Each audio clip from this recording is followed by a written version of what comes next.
हाय दोस्तों, कैसे हैं आप? Welcome to your channel Arjun Pandey reviews. Quickly बात करते हैं Bigg Boss OTT 3 season bloopers episode 2 के रिव्यू की।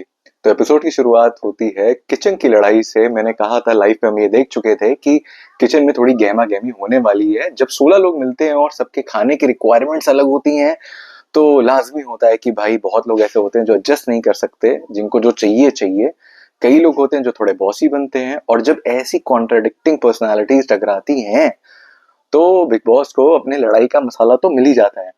तो यहाँ पे भी वही होता है। सुबह बेसिकली जो मेन लड़ाई 4 लोगों के बीच में मुझे दिखी, वो थी वड़ा पाव गर्ल, रणवीर शोरी, साई केतन और सना।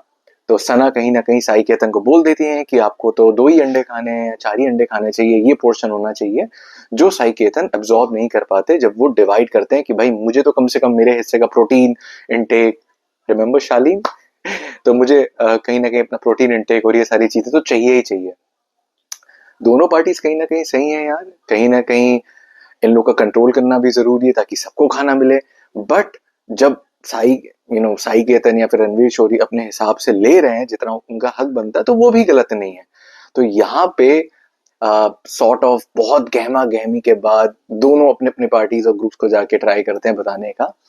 मेरी ओपिनियन में, अगर आप ऐसे एक एनवायरनमेंट में गए हो जहाँ पे आप 15 अजनबियों के साथ रह रहे हो, तो आप थोड़ा एडजस्ट तो कर सकते हो, जिससे कि उनको भी खाना मिले और उनको भी, किसी को भी भूखा ना रहना पड़े।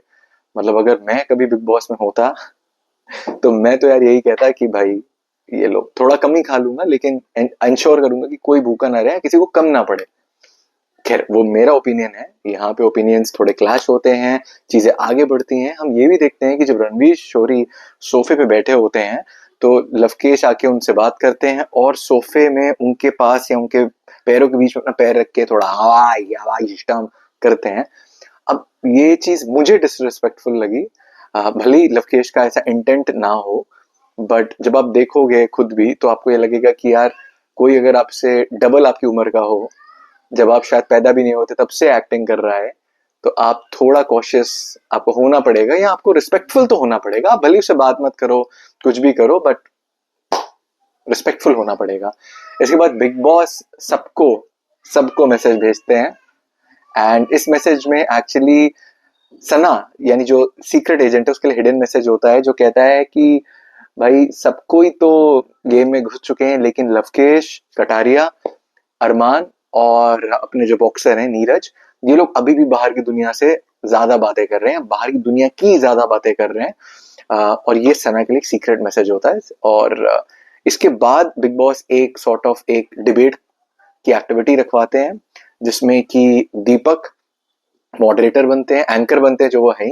तो भैया उनको जो बुलाया गया है, उस चीज को पूरा टीआरपी के लिए वसूल किया जा रहा है। अब यहाँ पे 2 जो ग्रुप्स होते हैं, एक होता है लवकेश, अरमान और नीरज का, और दूसरा ग्रुप होता है साई केतन और सना सुल्तान, यानी सीक्रेट एजेंट। एंड इनके बीच में डिबेट कंपटीशन होता है कि जो लवकेश का ग्रुप है, इनका कंट्रीब्यूशन नहीं रहा, ये अभी भी बाहर की ज्यादा बातें कर रहे हैं। काफी गहमा गहमी होती है, दोनों तरफ से पॉइंटर्स रखे जाते हैं। बाहर की जो मतलब बाकी जो रेस्ट ऑफ द ऑडियंस है, वो भी सॉर्ट ऑफ लवकेश, अरमान और नीरज को सपोर्ट करते हुए दिखते हैं, फॉर लॉट ऑफ रीजंस। की कंट्रीब्यूशन तो है ही यार, चाहे जैसे भी हो, भले वो किसी को इरिटेट कर रहे हो, लड़ रहे हो, अपनी पॉइंट रख रहे हो, या जो भी है, फाइनल रिजल्ट दीपक के हाथ में होता है। तो दीपक 55% से लवकेश, नीरज और अरमान को जिताते हैं, और 45% से दूसरी टीम को हराते हैं। इसके बाद बेसिकली टास्क के बाद सॉर्ट ऑफ टास्क में जो हुआ उसकी बातें होती हैं। रणवीर शोरी फिर से जाके लवकेश को और विशाल को बोलते हैं कि देखो, तुम लोग का जो ये मतलब बिहेवियर है, मुझे डिसरिस्पेक्टफुल लगता है। अगर तुम ये सोचते हो कि एंटरटेनमेंट किसी को नीचा दिखाने से, उसकी मौकरी करने से, उसका मजाक उड़ाने ही होता है, तो मेरी डेफिनेशन में वो एक एंटरटेनमेंट या कंट्रीब्यूशन नहीं है। तो वो डिसएग्री करते हो, कहते हैं तुम आपसे बात ही नहीं करते हैं सिस्टम। और साई केतन और विशाल के बीच भी गहमा गहमी होती, क्योंकि साई केतन विशाल को कटारिया का साइड किक बता देते हैं। क्या तुमको भी लगता है वो उसका साइड किक का रोल प्ले कर रहा है? थोड़ा थोड़ा सा हाँ, थोड़ा ना, बट आगे के एपिसोड में और क्लियर होगा। एंड एपिसोड यहीं पे धीरे धीरे नैरो डाउन होके एंड होता है। एंडिंग थोड़े फन नोट पे होती है क्योंकि ये लोग एक खुद की टास्क करते हैं जिसमें कि शिवानी, हमारे कानपुर की शिवानी बहुत अच्छी एक्टिंग करती हैं भैया, फ्रेंडा सबकी, एंड काफी फन करते हैं। और फिर रणवीर शोरी और जो टैरो कार्ड रीडर है वो लोग भी यार एक एक सीन प्ले करते हैं जिसमें वो बेवड़े का रोल कर रहे होते हैं, एंड यार बहुत ही अच्छी परफॉर्मेंस करते हैं। He is a great actor यार। तो overall episode was quite interesting.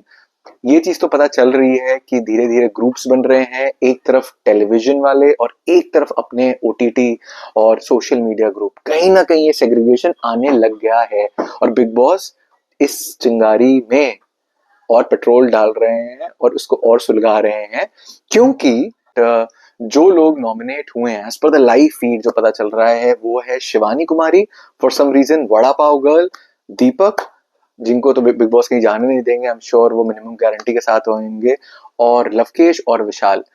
अब ये आज के एपिसोड में श्योर हो जाएगा क्योंकि आज नॉमिनेशन टास्क दिखाएंगे, बट अगर ऐसा हुआ है तो डेफिनेटली एक ग्रुप है टेलीविजन वर्सेस ओटीटी का जो प्ले में आ गया है और जिन्होंने हमारे ओटीटी वालों को नॉमिनेट कर दिया है।